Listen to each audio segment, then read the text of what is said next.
ఇట్లా ఒక్కొక్కటి ఏ రోల్ ఇస్తే ఆ రోల్లో పనిచేసుకుంటూ వెళ్ళినాం అధ్యక్ష. ఏ రోల్ ఇస్తే ఆ రోల్లో డెడికేటెడ్గా తెలంగాణ ప్రజలకు పనికొచ్చేటట్టుగా చేసినాం అధ్యక్ష. సో 2014లో తెలంగాణ జూన్ 2న వస్తే సెప్టెంబర్లో బతుకమ్మ పండుగ వచ్చింది అధ్యక్ష. నేను అంతకుముందు తెలంగాణ జాగృతి నుంచి దాదాపుగా 8-9 సంవత్సరాల నుంచి కంటిన్యూస్గా బతుకమ్మ పేరుతోని ప్రతి సంవత్సరం కార్యక్రమాలు చేసేదాన్ని అధ్యక్ష. 2014లో వచ్చినటువంటి బతుకమ్మ, తెలంగాణ రాష్ట్రం ఏర్పడ్డ తర్వాత వచ్చినటువంటి మొదటి బతుకమ్మ నుండే నా మీద రిస్ట్రిక్షన్స్ ప్రారంభమైనాయి అధ్యక్ష. పొలిటికల్ పార్టీలో ఒక వ్యక్తిని స్వేచ్ఛను ఎట్లా హరిస్తారని చెప్పడానికే ఎగ్జాంపుల్ చెప్తా ఉన్నాను అధ్యక్ష. అధ్యక్ష, ఇక్కడ పర్సనల్ ఇష్యూస్ మాట్లాడకుండా నేను రూల్ పొజిషనే కోట్ చేసి మాట్లాడతాను అధ్యక్ష. అధ్యక్ష, section 29A of representation of people's act ఉంటుంది అధ్యక్ష. It is a statutory obligation for political parties to follow democratic norms.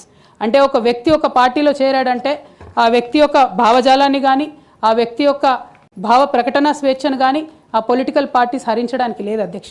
నేను గత 8 సంవత్సరాలుగా ఇండిపెండెంట్గా ఒక వ్యక్తిగా సంస్థను నడుపుతూ చేస్తున్నటువంటి ప్రయత్నాలని అడ్డుకట్ట వేయడానికి మొదటి రోజు నుంచే ప్రయత్నం జరిగింది అధ్యక్ష.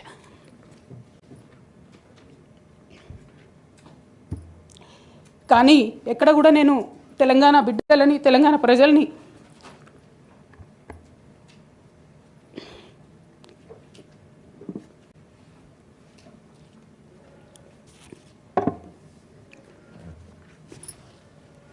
వాళ్ళను డిసప్పాయింట్ చేయదు కాబట్టి నవ్వుతూ పనిచేస్తూ వెళ్ళిపోయిన అధ్యక్ష.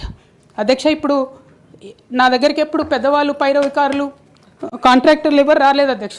నేను ఎప్పుడు కూడా పేద ప్రజల మధ్యలోనే ఉండి పనిచేస్తున్నాను అధ్యక్ష. నా దగ్గరికి వచ్చినటువంటి బీడీ కార్మికులు కావచ్చు, బీడీ టేకేదారులు కావచ్చు, అంగన్వాడీ టీచర్లు కావచ్చు, ఆశా వర్కర్లు కావచ్చు, ఐకేపీ ఎంప్లాయీస్ కావచ్చు అధ్యక్ష, అదేవిధంగా జిహెచ్ఎంసీ కార్మికులు కావచ్చు అధ్యక్ష, టీచర్లు కావచ్చు అధ్యక్ష, నిరుద్యోగులు కావచ్చు, ఆడబిడ్డలు కావచ్చు, సింగరేణి ఉద్యోగులు కావచ్చు, కరెంట్ ఎంప్లాయీస్ కావచ్చు, ఎవరు వచ్చినా అధ్యక్ష నేను కాదనకుండా నాకెంత వీలైతే అంత పనిచేసి పెట్టేటటువంటి ప్రయత్నం చేసిన అధ్యక్ష. అయినా సరే అధ్యక్ష, పార్టీ గమనించాలి కాబట్టి మాట చెప్తా ఉన్నాను అధ్యక్ష. మరి కక్షగట్టి నన్ను ప్రశ్నించినందుకు పార్టీ నుండి బయటకు పంపించారని చెప్పక తప్పదు అధ్యక్ష. మొదటి సంవత్సరం నుంచే రాష్ట్ర స్థాయి నిర్ణయాలలో ఎక్కడ కూడా నా పాత్ర లేకుండా కట్టుబడి చేసినారు అధ్యక్ష. ఇవాళ ఆనాడు బాధపడ్డా ఇవాళ నేను సంతోషపడతా ఉన్నా అధ్యక్ష. ఎందుకంటే అధ్యక్ష, ధర్నా చౌక్ రద్దు చేయడం అనేటటువంటిది ప్రజాస్వామిక హక్కుల్ని కాలరాయడంలో మొదటి మెత్త అధ్యక్ష. ఆనాడు ఇంటర్నల్గా ఎంత ప్రొటెస్ట్ చేసినా కూడా రాష్ట్రం వచ్చింది, ఇప్పుడు ధర్నాలు ఎందుకు, దరఖాస్తులు లేవు, ధర్నాలు లేవు, అన్ని పనులు చేసి పెడతామని చెప్పుకుంటూ వెళ్ళడం జరిగింది అధ్యక్ష. అట్లానే రైతులకు జరిగినటువంటి అక్రమ అరెస్టులు అధ్యక్ష, ఇవాళ ఒక్కొక్క దగ్గర నుంచి రైతులు మాట్లాడుతూ ఉంటే బాధ తట్టుకోలేకపోతున్నాం అధ్యక్ష. అదేవిధంగా పార్టీలో జరుగుతున్నటువంటి అవినీతి అధ్యక్ష, ప్రభుత్వంలో జరుగుతున్నటువంటి అవినీతిని ఎప్పటికప్పుడు నేను వారి దృష్టికి తీసుకెళ్లడం జరిగింది అధ్యక్ష. అమరజ్యోతి నుంచి మొదలు పెట్టుకుంటే అధ్యక్ష, అంబేద్కర్ విగ్రహం దగ్గర నుంచి మొదలు పెట్టుకుంటే అధ్యక్ష, సెక్రటేరియట్ నుంచి మొదలు పెట్టుకుంటే అధ్యక్ష, కలెక్టరేట్లలో కూడా తీరని అవినీతి జరిగిన మాట ముమ్మాటికి వాస్తవం అధ్యక్ష.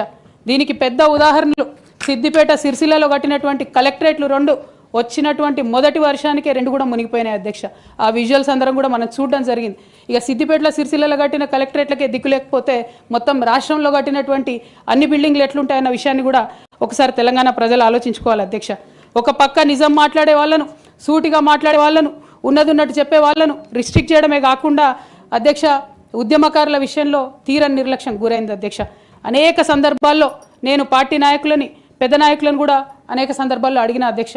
వేరే విధంగా సహకరించకపోతే, వేరే విధంగా వాళ్ళకి హెల్ప్ చేయలేకపోతే కనీసం సీఎం రిలీఫ్ ఫండ్ కింద మనిషికి 10 లక్షలు ఇద్దాం, ఎక్కడోళ్ళు అక్కడ సెటిల్ అయిపోతారు అధ్యక్ష అని కూడా అడిగినాం అధ్యక్ష. అది కూడా చేయలేదు. 43 లక్షల మందికి పెన్షన్లు ఇస్తున్నామని గర్వంగా మనం చెప్పుకుంటున్నాం. ఉద్యమకారులు కాన్స్టిట్యున్సీకి 1000 మంది కూడా ఉండరు. ఆ 1000 మందిని పట్టుకుంటే ఇంకో 1,00,000 మందికి ఎక్కువైతుంది. వాళ్ళకు పెన్షన్ ఇస్తే లాగుంటుంది, గౌరవంగా ఉంటుందని అనేక సందర్భాల్లో చెప్పినాం అధ్యక్ష.